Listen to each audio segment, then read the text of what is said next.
What happens when a racist thug targets the wrong woman and her loyal dog, thinking they can't fight back? This gripping story unveils the courage of a dog owner who refuses to let injustice prevail. From a chilling confrontation in the park to a courtroom showdown where resilience triumphs over cruelty, watch as karma strikes back. You won't believe how it all unfolds. The sun bathed the park in golden hues, its soft light creating an idyllic scene as Nia Carter strolled with Max, her faithful companion, by her side. Max's tail wagged joyfully, his leash loose in her hand as they wandered the winding path. The air carried the scent of fresh grass mingling with the distant laughter of children playing, adding to the perfect moment. For Nia, this was their daily ritual, a time to breathe, unwind, and leave behind the stress of deadlines. "Come on, Max," she coaxed gently as he sniffed a patch of vibrant flowers, curiosity alive in his twitching nose. A soft bark followed, almost as if Max was playfully agreeing to continue their loop before dinner. But as they rounded a corner, the serenity of the scene shattered.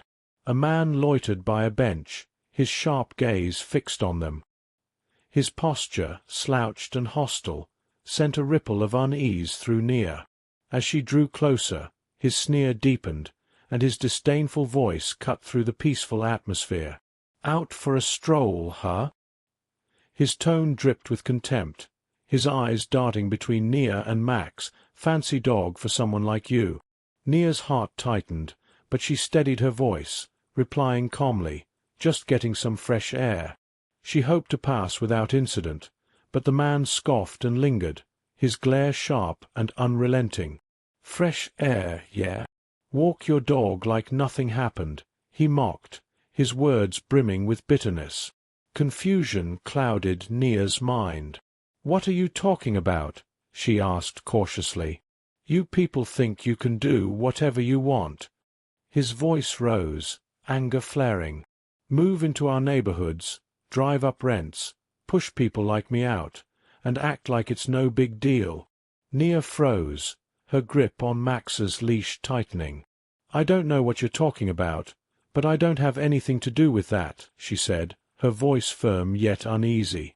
"Don't play dumb," he snapped, stepping closer, his presence radiating menace. "You're all the same. Coming in, driving us out, and thinking you're better than us." Nia's pulse quickened. "Look," she said, trying to diffuse the tension. "I don't want any trouble. I'm just walking my dog." The man's bitter laugh echoed in response. "Trouble? Lady, you're the one bringing it here." His eyes darted toward Max, who had started growling softly, his ears flattened. "And this mutt? Acting all tough, just like his owner." "Let's go, Max," Nia urged, her heart pounding. But as she tried to steer away, the man blocked her path. His voice grew harsher, more venomous. "You think you can just walk away?" His gaze dropped to Max. "Maybe it's time someone reminded you this isn't your park." Nia's breath hitched as the man, emboldened by his anger, took another step forward. Max growled louder, his body tensing protectively at her side. The man sneered, his voice dripping with venom. "You've got something I need. People like me don't get second chances. You all take everything. Jobs, homes, respect. I'm tired of losing." "I don't have anything to do with that," Nia replied, her voice steady despite the fear clawing at her chest. "Just let us go." "Oh, you'll give me something," he retorted, his finger jabbing toward her. "How about that fancy wallet in your pocket?" His gaze slid to Max, and a sinister grin curled his lips. "Or maybe the mutt gets it instead." "Don't you dare touch him." Nia's voice rose, anger and fear blending as her grip on Max's leash tightened. The man chuckled, a low, mocking sound that sent chills down her spine. "What's the plan, lady? Gonna fight me over a dog? Let's see if you care more about your cash or that mutt." Max barked sharply, his protective instincts kicking in. The sound echoed across the park, drawing the fleeting glance of a jogger in the distance, though they continued running. Jared, unfazed, locked his full attention on Nia. "I don't have any money," Nia said, forcing her voice to stay calm. "And I'm not giving you anything." "That's so," the man growled, his tone hardening. "Then maybe I'll just take what I want." Before Nia could react, Jared lunged toward her. Instinct took over. She stepped back, putting herself between him and Max, her free hand shooting out to shove him away. "Back off," she shouted, her voice ringing with fury. Max barked again, baring his teeth as he strained against the leash. Jared staggered but quickly regained his balance, his face twisting with rage. "You think you're tough? I'll show you what tough looks like." His hand darted toward Max's leash, but Nia yanked it away just in time. Adrenaline surged through her as she turned and bolted down the path. "Come on, Max," she called urgently. Max ran at her side, though he limped slightly, determined to keep pace. Behind them, Jared's furious voice bellowed. "You can't outrun me. You hear me? You're not getting away." His pounding footsteps grew louder, closing the distance. The wind stung Nia's face as she sprinted, her pulse hammering in her ears. Max kept up despite his uneven gait, his loyalty driving him forward. She glanced over her shoulder, dread pooling in her stomach as she saw Jared barreling after them, his face a mask of rage. "You can't run forever." Jared's shout sliced through the air, chilling her resolve. With trembling hands, Nia fumbled for her phone. Her thumb swiped desperately to unlock it.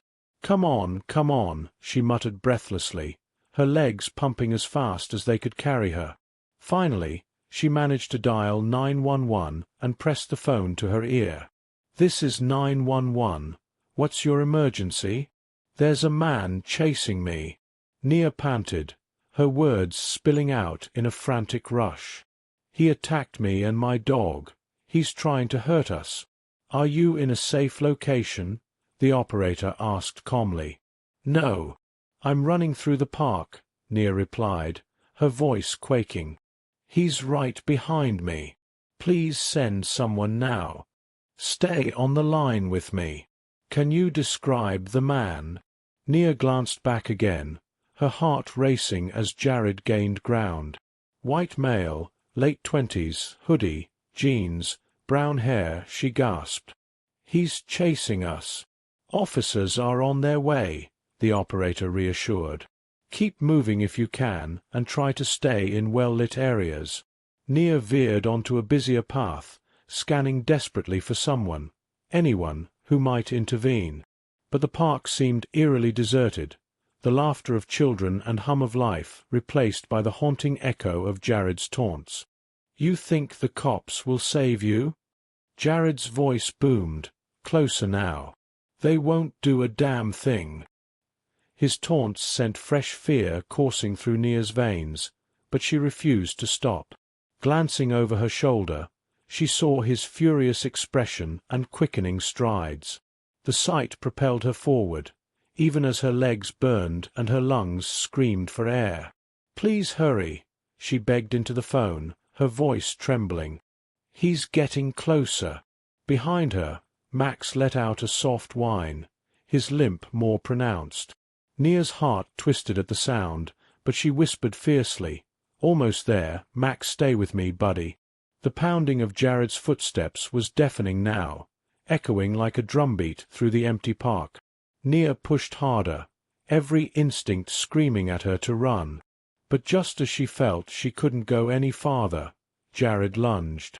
Nia spun around instinctively, yanking Max's leash to pull him behind her. She stood her ground, chest heaving as she faced her pursuer.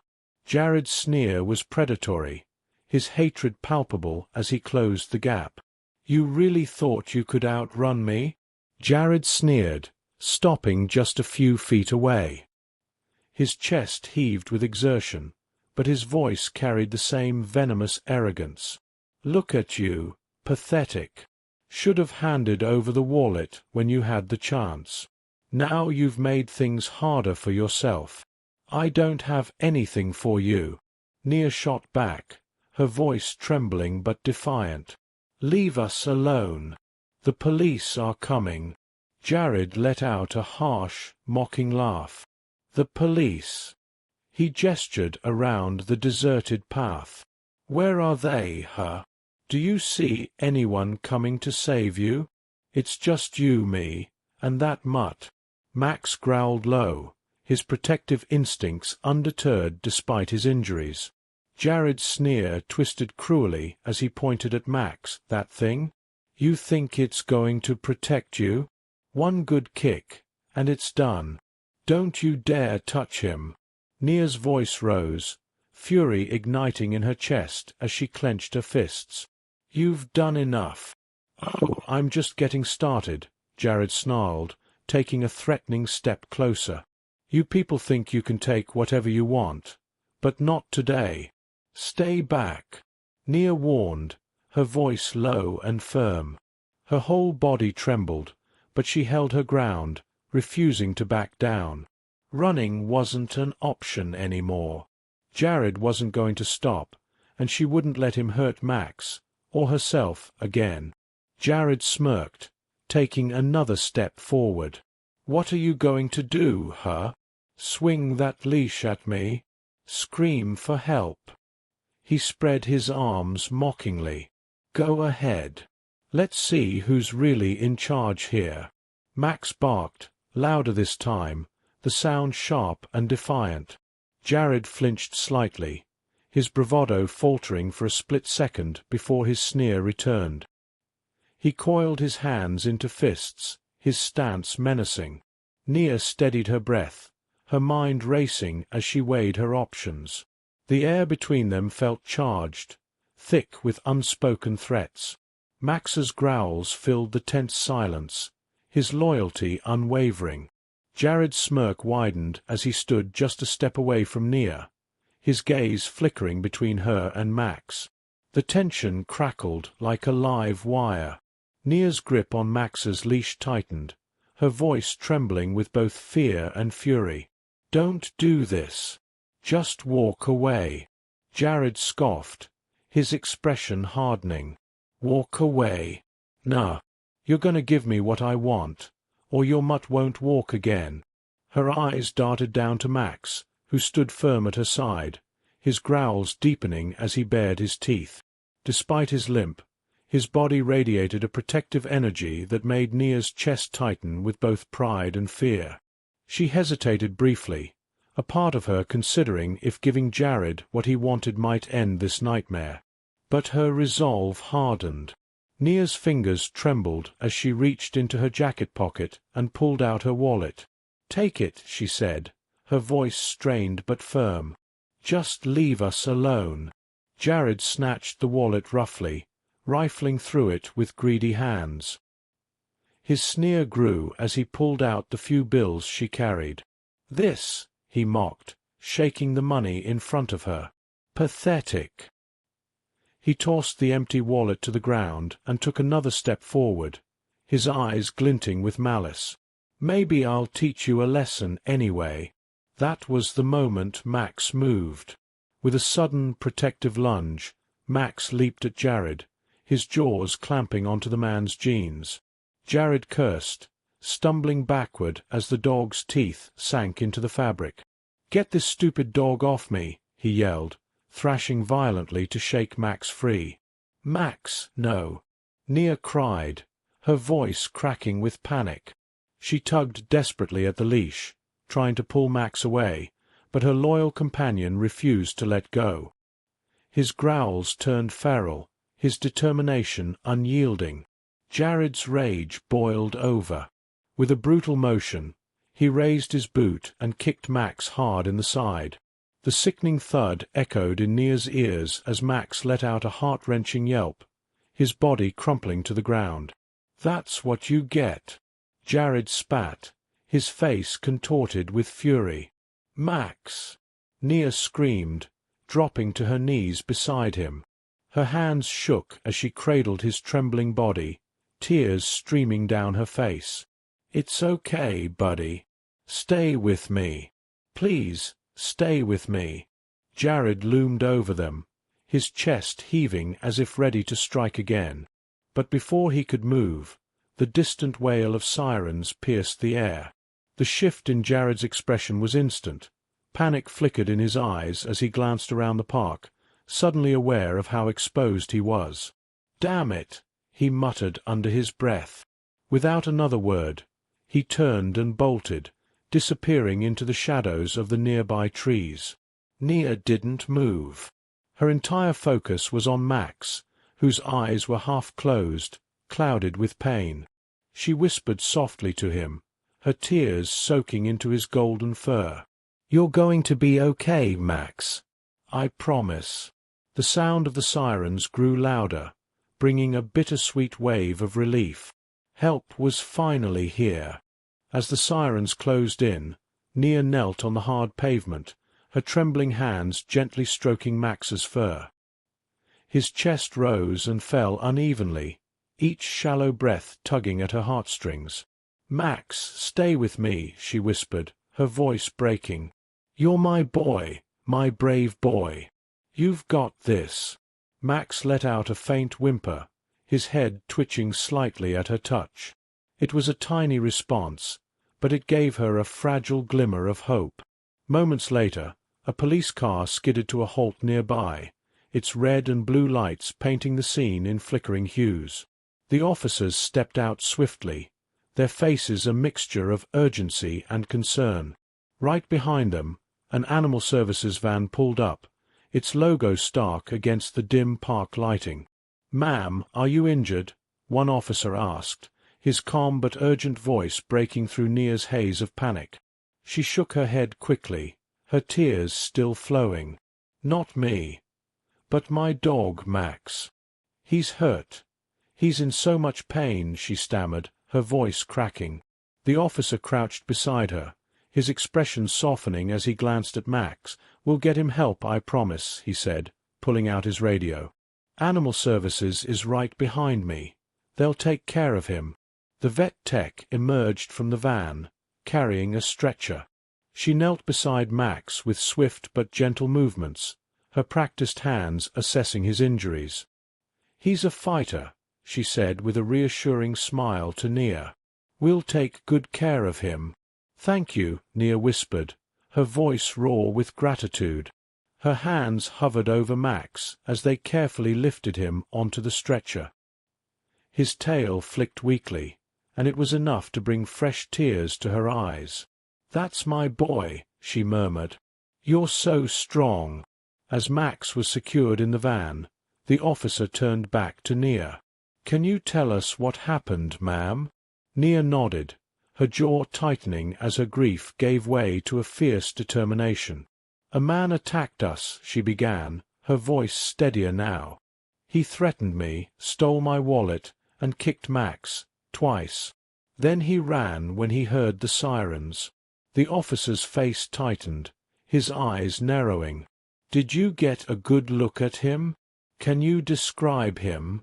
"Yes," Nia replied sharply.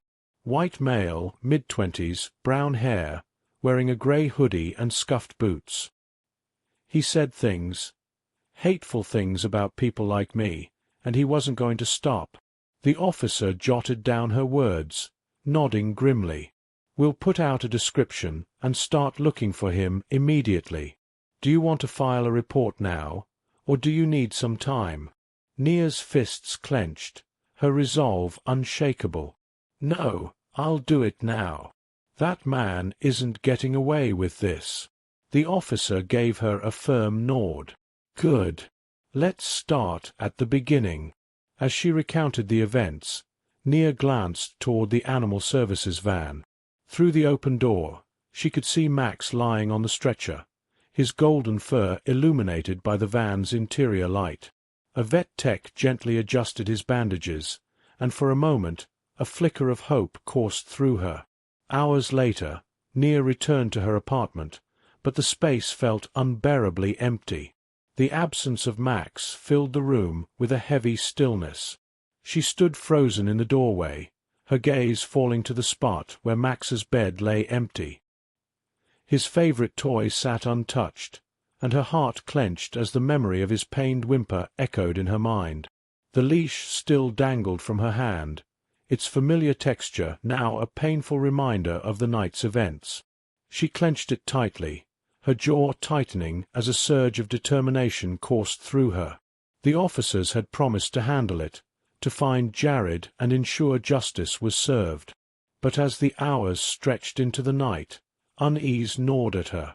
Waiting wasn't enough, not after what Jared had done to Max. Nia began pacing the living room, her footsteps muffled against the carpet. The anger simmering beneath her grief grew hotter with every step. Her gaze landed on the leash again, its embroidered letters spelling out Max's name. She traced them with her fingers, a sense of purpose igniting within her. Max had always been her protector, her constant source of strength. Now it was her turn to protect him. She wouldn't let the man who hurt him walk away unpunished. Sitting down on the edge of the couch, she gripped her phone tightly, scrolling through her contacts. She knew the police had their process, but she needed someone who could act faster, someone who didn't play by the rules. Her thumb hovered over a name in her contact list before pressing it. The dial tone rang, each beat matching the thrum of her heart. "Hey," a deep, familiar voice answered after a few rings. "What's going on, Nia?" "It's late." "James," she said, her voice steady despite the storm raging inside her. "I need your help." There was a pause on the other end of the line, followed by a cautious response. "What kind of help?" Nia exhaled slowly, the words spilling out. "It's Max. A man attacked us. Hurt him badly. The police are looking for him, but it's not enough. I need to find him, James. I need to make him pay." James sighed, his hesitation evident. "Nia, this sounds serious. Are you sure you want to go down this road?" "I've never been more sure," she said firmly, her voice sharpening with resolve. "He can't just walk away from this. He needs to know he messed with the wrong person." Another pause, and then James's tone shifted, matching her determination. "All right. Tell me everything. I'll help you." Nia's grip on the phone loosened slightly as relief washed over her. She explained the confrontation in the park, Max's injuries, and Jared's threats, her voice unwavering as she recounted every detail. "This isn't just about revenge," she said, her chest tightening as the memory of Max flashed in her mind. "It's about justice, for Max and for myself." The next morning, Nia met James at a small cafe on the edge of town. The dimly lit space was nearly empty, the hum of conversation and clinking cups absent in the early hours.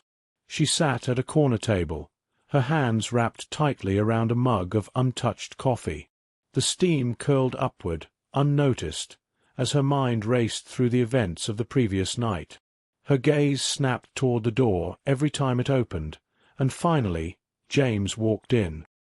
His tall, broad-shouldered frame exuded quiet strength, and the leather jacket he wore only added to his commanding presence. He moved with purpose, his sharp eyes scanning the room before they landed on her. "You look like you didn't sleep," he said, sliding into the seat across from her. His tone was calm but edged with concern. "Feels like I didn't," Nia replied, her voice barely above a whisper. "Thanks for coming." "Of course. Tell me everything," James said, leaning forward, his elbows resting on the table. Nia hesitated for a moment, her fingers tightening around the mug.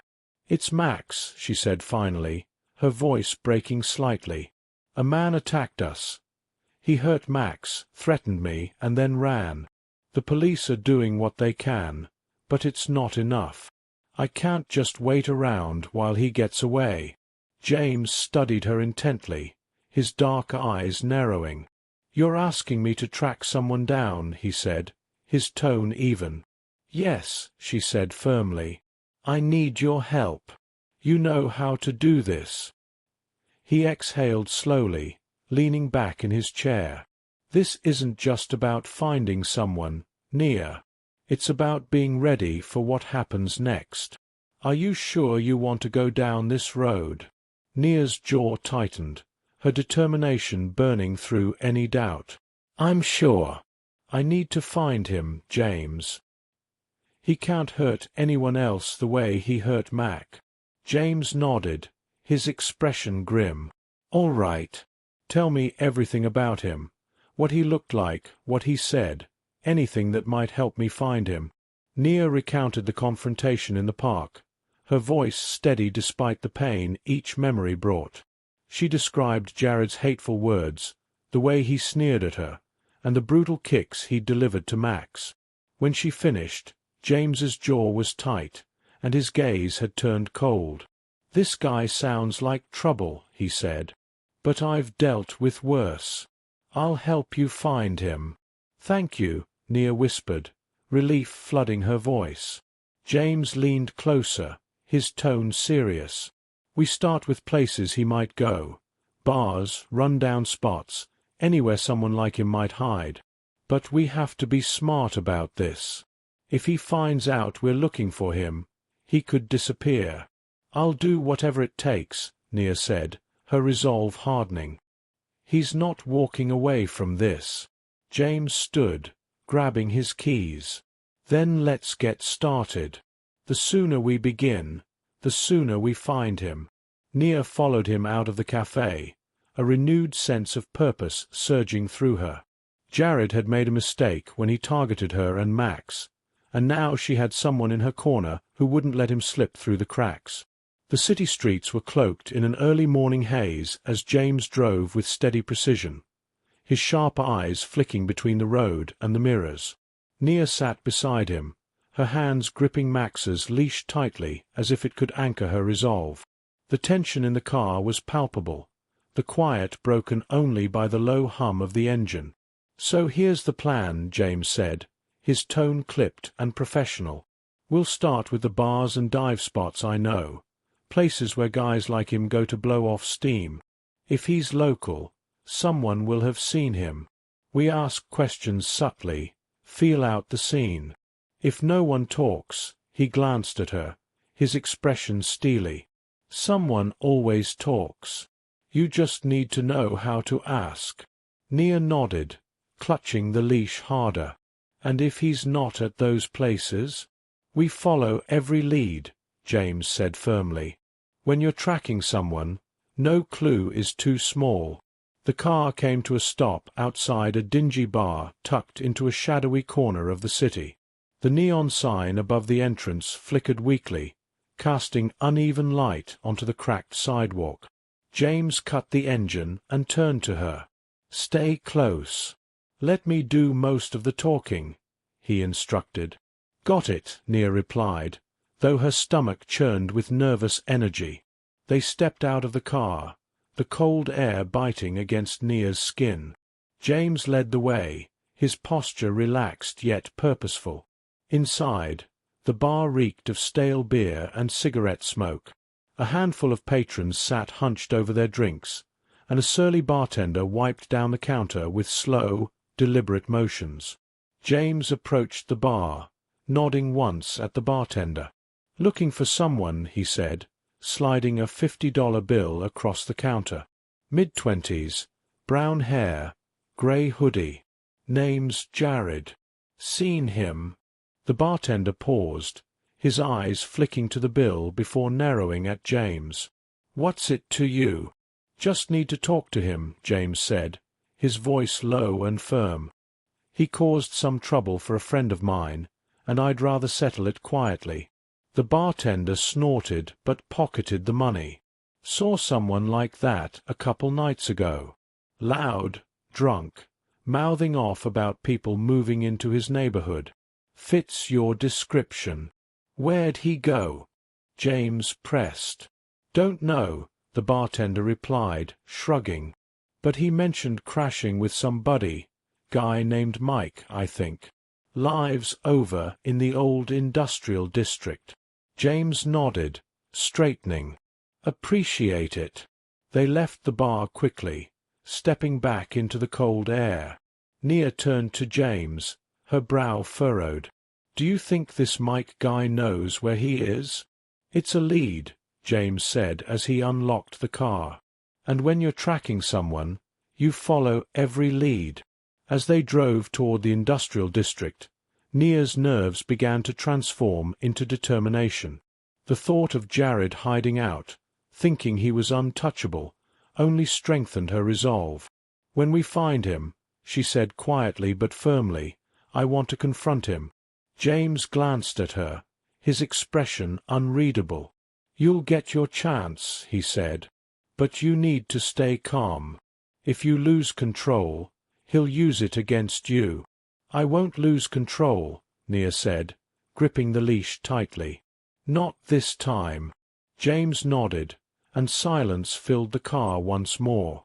The industrial district loomed ahead, its crumbling warehouses and graffiti-streaked walls shrouded in the grey light of dawn. The industrial district was eerily silent, the broken pavement and overgrown weeds giving it an abandoned, forgotten feel. James parked at the edge of the area, his eyes scanning the maze of crumbling buildings with the precision of someone trained to assess threats.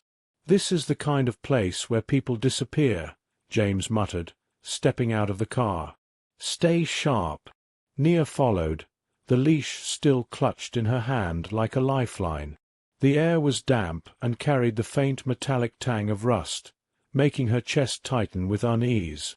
She felt her nerves humming, but the thought of Jared lurking somewhere nearby fueled her determination. James gestured toward a cluster of run-down buildings. If this Mike guy is here, he's in one of these spots. We'll split up, circle around, and look for signs of movement. But keep your distance. If you see anything, call me immediately. Nia hesitated, her voice uncertain. Are you sure splitting up is a good idea? James gave her a steady look. I'll be close. It's faster this way. Trust me. Reluctantly, she nodded, and they moved in opposite directions, weaving through the narrow alleys and peering into darkened doorways. The faint sound of shifting metal echoed occasionally, heightening the tension. Rounding a corner, Nia froze as she spotted a man slumped against a wall. A cigarette dangled from his lips, and his faded hoodie matched the description the bartender had given. Her stomach twisted, but she took a cautious step forward. "Mike!" she called softly, her voice steady but laced with tension. The man's head snapped up, his bloodshot eyes narrowing as he noticed her. "What do you want?" he barked, his voice rough and defensive. Nia steadied herself. "I'm looking for Jared. I heard he might be staying with you." Mike let out a derisive chuckle, his lips curling into a sneer. "What's it to you?" "He attacked my dog," Nia said, her voice trembling slightly but gaining strength. "I need to find him." Mike took a long drag from his cigarette, exhaling a cloud of smoke before answering. "Figures. Jared always stirs up trouble. But you're wasting your time. He's not here." "Then where is he?" Nia pressed, her fists clenching at her sides. "I need to know." Mike's eyes narrowed as he studied her. "Even if I knew, why would I tell you? You think you can just walk in here and demand answers?" Before Nia could respond, James appeared from behind her, his imposing presence immediately commanding the situation. "She's not alone," he said evenly, his voice carrying an edge that made Mike freeze. "And if you know where Jared is, you're going to tell us." Mike's bravado faltered as he glanced between them, the cigarette trembling slightly in his fingers. "Look, I don't want any trouble," he muttered. "Jared mentioned crashing at an old storage unit on the East End. That's all I know." James nodded, his gaze hard. "Good. I'd suggest you keep it that way. Mike muttered something under his breath, retreating into the shadows as James turned to Nia. Come on, he said. Let's move. As they headed toward the east end of the district, Nia's heart pounded with a mix of fear and anticipation. They were getting closer. She could feel it. And with every step, her resolve hardened. Jared wasn't going to get away this time.